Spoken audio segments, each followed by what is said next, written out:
Hola Darío, hola a la audiencia de Grito Sagrado. Un gusto saludarte, siempre agradecerte el interesarte por este tipo de informes. La verdad que todo este trabajo de investigación que se hace, que es que sale a partir de la comunidad, Ujú. es importante que también vuelva a Claro, la comunidad misma. claro. Entonces te agradezco, como siempre lo hago, el poder difundir este tipo de información.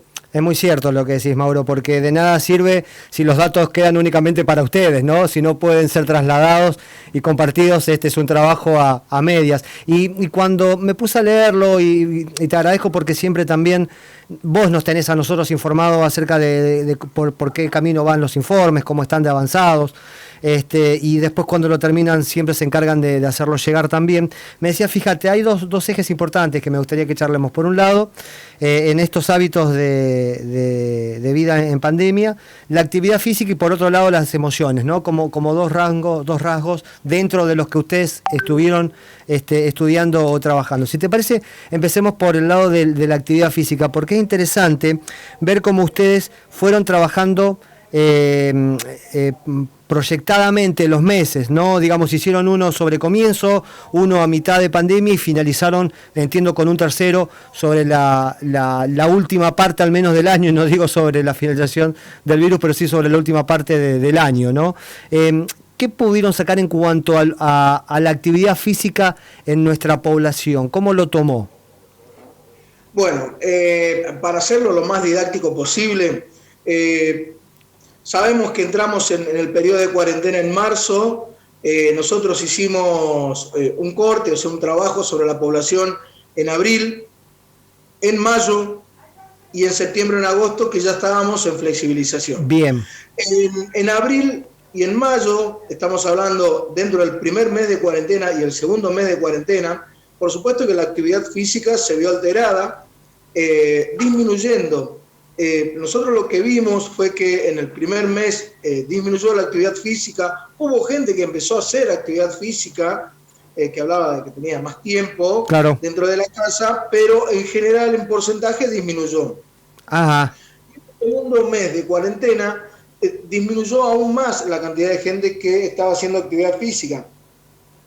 Creo que esto es un dato interesante porque evidentemente el confinamiento prolongado posiblemente aliente a la pérdida de actividad física. Y esto Exacto. sucede, yo como te comentaba fuera del aire anteriormente, sucede más marcadamente en los conglomerados con mayor cantidad de gente. Ajá. Hay un estudio que se hizo en China, en Wuhan, Ajá.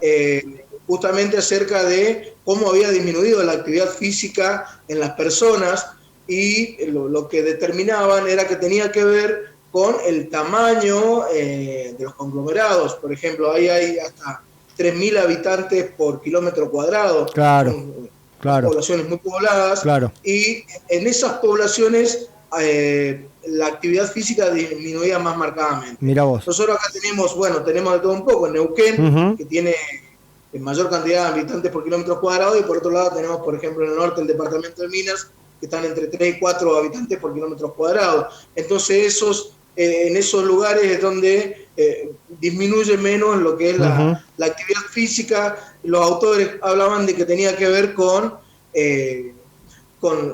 los espacios que uno tiene, ¿no? Para hacer la en su actividad. propia casa. Claro. Ahora, después en el periodo de flexibilización, como todos saben, escucharon que las ventas de bicicletas se agotaron. Sí, sí. Entonces la actividad física, de verdad, volvió a aumentar y mutó hacia la actividad física al aire libre. De hecho, Claro. nosotros le preguntamos antes del confinamiento, antes de que terminara el confinamiento, qué actividad elegirían, y el 75% hablaba de que iba a elegir actividades al Al aire aire libre, libre. y eso fue lo que pasó, ¿no? Vimos Ujú. mucho más gente de lo que vemos habitualmente caminando, andando en bicicleta, esto que mencionaba anteriormente, la venta de las bicicletas. Entonces volvió a aumentar la actividad física, pero Ujú. no volvió a aumentar con los números que estaban pre-pandemia. Ah, No mira sé si me vos. explico. Sí, sí, sí, está claro. Sí, sí, sí, sí, sí, sí, sí. Entonces, bueno, creo que nos falta un poquito. Está por demás decir de que seguimos en pandemia y Ujú. que la actividad física, si bien ha vuelto en gran manera, seguramente hay gente que se está cuidando mucho, y que a veces prefiere cuidarse o guardarse o no salir tanto como para evitar contagiarse, ¿no? Está muy claro. Entonces, ¿Sabes, Mauro, que están aumentando los casos? Entonces, bueno, sí, seguramente esto también va variando en la conducta que nosotros tenemos de hacer actividad física. Totalmente. Hay un dato interesante respecto a esto de la actividad física, a ver. que tiene que ver con, nosotros le preguntamos en agosto y en septiembre, cuando estaban en el pedido de flexibilización, cómo había variado el peso corporal, ¿no? Sí. A lo largo del año. Y bueno, si yo tuviera que dividir a la población, yo dijera que la población son 10 personas, de esas 10 personas, 5 aumentaron de peso, o sea que la mitad. prácticamente la mitad dijo que había aumentado de pesos. Mira vos. Perdón, quiero aclarar que participaron aproximadamente en total 5.000 personas. 5.000 respuestas tuvimos entre las 3 encuestas. Mauro, ese mundo que nos presentás, ¿es únicamente de la ciudad de Neuquén o de la provincia? No, de la provincia. De la provincia, ok. Hubo mucha gente de Rincón de los Sauces, de San Martín, de varios departamentos que participaron. Bien, ok. Inclusive hay gente de lo que es el Alto Valle, ¿no? Ok, gente de Cipolletti también participó. Bien. Así que, y bueno, bien. Justamente como hablábamos anteriormente, el tema de la variación del peso corporal, la mitad aumentó de peso, o al menos manifestó que había aumentado de peso corporal, y de esa mitad, de esos que aumentaron de peso corporal, solo un 20% lo volvió a bajar después en el periodo de flexibilización. Bajo. El otro lo mantuvo o lo aumentó. Claro. El resto. Claro.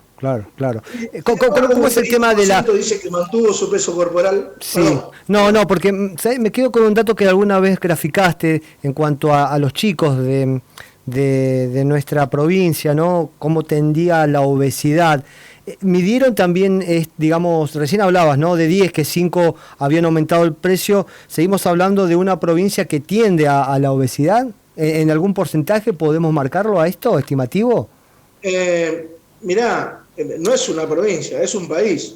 Y esto pasa en Latinoamérica y pasa en el mundo, y especialmente en todo lo que es la sociedad occidental, el tema del aumento de peso. Si bien ahora hay una gran política como para realizar actividad física, promover la actividad física, lo que tiene que, por ahí, nosotros presentamos en Neuquén, se ha estudiado, y hemos presentado estudios en Neuquén, pero este fenómeno pasa en todas las provincias. El tema, seguramente que la pandemia y la cuarentena, no estoy diciendo, creo que nada fuera de contexto, aumentó el sedentarismo, y seguramente que hoy en día tenemos más gente con sobrepeso y obesidad. Y en cuanto a las emociones, porque lo de la actividad física ahí nos diste un pantallazo, pero en cuanto a las emociones... En cuanto a las emociones, es muy interesante cómo variaron las emociones. Nosotros lo que vimos en el primer mes de cuarentena fue que el 50% fueron emociones positivas, en el cual la palabra más mencionada dentro de esa pregunta era la palabra familia, que tenían más tiempo para encontrarse con la familia, más tiempo para compartir. Digamos que parecía como un mes de enero antes de la pandemia, más vacaciones, más tiempo para compartir, ¿no? Y después el segundo mes es interesante, y yo se lo he dado a los profesionales acá que tenemos en el Ministerio de Deporte, a Juan Pablo en este caso, es el psicólogo, le preguntaba cómo cambia abruptamente un mes más tarde el tema de las emociones, en el cual ya se hablaba más de angustia, de ansiedad, por lo que iba a venir, por lo que iba a pasar. Estamos hablando en mayo, que recordemos que el primer periodo de flexibilización se da a partir de junio. Bien. 2 meses y algo más tarde. Entonces, bueno, y ya en la flexibilización, cerca de fin de año, las emociones cambian, hay un poco si bien aumentan las emociones positivas respecto de la cuarentena, aumentan algo, pero también aumentan lo que es las palabras como ira, bronca, con respecto al tema de las emociones y las sensaciones. Ajá. La verdad que es algo que vivimos todos. Nosotros lo que tratamos es de ponerlo en números. Claro. Como para poder interpretar y para que esto sirva para la comunidad, para el Ministerio de Salud, para cualquier ministerio que le interese generar políticas públicas a partir de datos científicos.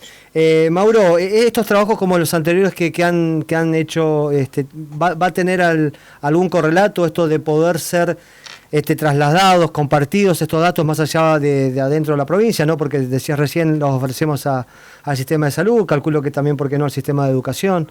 Pero digamos, todos han tenido un vuelo estos informes, han sido muy bien recibidos en distintas provincias de Argentina.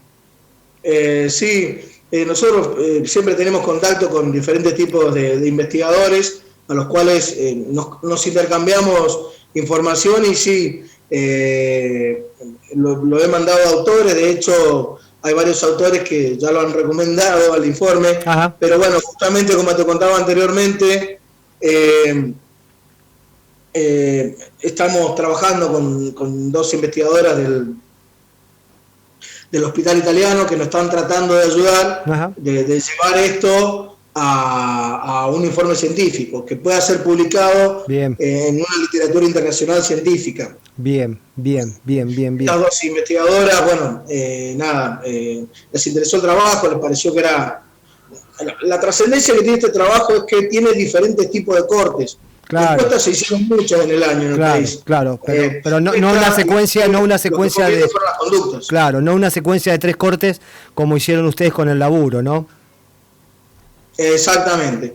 Así que bueno, por un lado nosotros ya lo difundimos este informe, inclusive, bueno, les voy a pasar el link. Dale, por favor, porque hay gente que por ahí quiere... Para que la gente pueda acceder. Claro, por favor. Bueno, y por otro lado nosotros ya estamos trabajando en videos con los profesionales ahí del Ministerio de Deportes, a partir de los resultados obtenidos, ¿qué recomendaría un profesional? Bien. ¿No? Para lo que viene, para el 2021. A ver, hace un puntito ahí, porque es importante esto, ¿no? De lo que viene. Y estaba escuchando la semana pasada, que en Junín de los Andes hay alguna controversia cuando los comercios,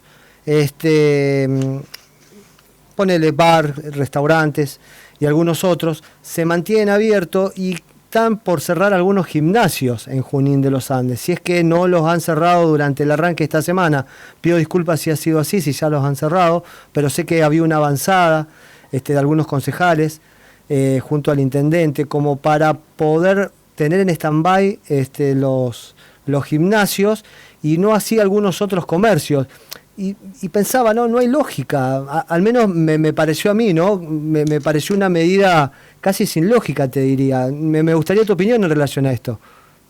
Bueno, sí, yo no soy epidemiólogo, pero sí, sí entiendo que justamente en estos lugares, como los bares también, los gimnasios, son lugares donde están controladas, creo que mayormente las variables. Totalmente. O tratan de controlar las variables de contagio, ¿no? De un posible contagio. Entonces, no, yo estoy también en desacuerdo que se cerrara un gimnasio. ¿Por qué se cerraría un gimnasio? No se cerraría un comercio, ¿no? Creo que estamos en la misma. De hecho, los profes y los gimnasios que he visto respetan a rajatabla el protocolo. Totalmente. Por una cuestión de cuidado, pero también por una cuestión de su economía propia. Hay gente que vive de esto y gente que necesita trabajar, entonces seguramente estos son los lugares donde más controlado está. Esto no deja de ser una opinión subjetiva. No, pero está claro. Seguramente que los focos de contagio están en conglomerados de gente que son menos controlables, ¿no? Totalmente.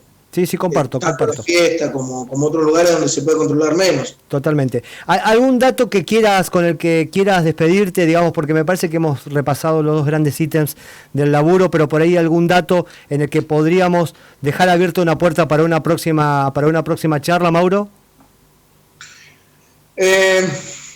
Bueno, hay varios, pero puedo decir, las horas de pantalla, especialmente en los niños, aumentaron, y en los adultos también, pero... a ver, si te pregunto corto, en estos 3 cortes, digamos, ¿cómo ha sido en estos 3 cortes el uso de dispositivos para los chicos? ¿Siempre tuvo una regularidad? ¿Fue bajando? ¿Fue subiendo? ¿Qué dato puedes aportarnos en relación a esto? Aumentó, nosotros le preguntamos antes de la pandemia cuántas horas en una semana normal estaba frente a pantallas, aumentó al doble en los primeros meses de cuarentena, y en el periodo de flexibilización bajó un mínimo, pero se mantuvo alto. De todas maneras bajó. Pero hay que entender esto como que, por ejemplo, esta modalidad que estamos usando nosotros, como es el Zoom, se ha establecido como una actividad laboral ya fija. El sistema escolar utilizaba todo lo que es las pantallas, entonces cursos también se hacían frente a pantalla, entonces seguramente todo esto sumó a que las horas de pantalla se sigan manteniendo. Está bien. Ahora resulta interesante, ¿no? Resulta interesante, digo, porque nosotros lo que hicimos fue diagnóstico, es qué va a pasar de acá adelante, ¿no? Más en cuanto a todo lo que pueda llegar a causar lo que son las enfermedades crónicas no transmisibles, ¿no? Totalmente. El aumento de los sobrepesos, el aumento del sedentarismo. Así que, bueno, por lo pronto yo quiero agradecer perdón si me dejas pasar los chivos, por supuesto, al ministro Luis Sánchez, que la verdad que nos da total libertad para investigar y para publicar los datos y trabajar sobre los mismos, porque de eso se trata, ¿no? De hacer cosas en la práctica, que nosotros, que podamos llevar la investigación a la práctica. Bueno, también a Mauricio Santangelo y a Adriana Stühle, que son mis jefes, que bueno, también agradecerle la libertad que nos dan para poder investigar. Está muy bien. Mauro, un placer como siempre. Te dejo un abrazo, esperando por supuesto el próximo informe con ansias. Recordame por ahí dónde pueden descargar, dónde se puede llegar a visualizar este trabajo realizado para aquellos que nos están escuchando, viendo y quieren hacerlo detalladamente. En la página del Ministerio de Deportes se puede descargar. Yo ahora les dejo el link a ustedes. Bien. También si lo pueden cargar, lo pueden descargar. Perfecto. Y también en el Face del Ministerio de Deportes lo hemos subido para que lo puedan descargar. Está muy bien. Mauro, ahora sí un abrazo muy grande. Saludos.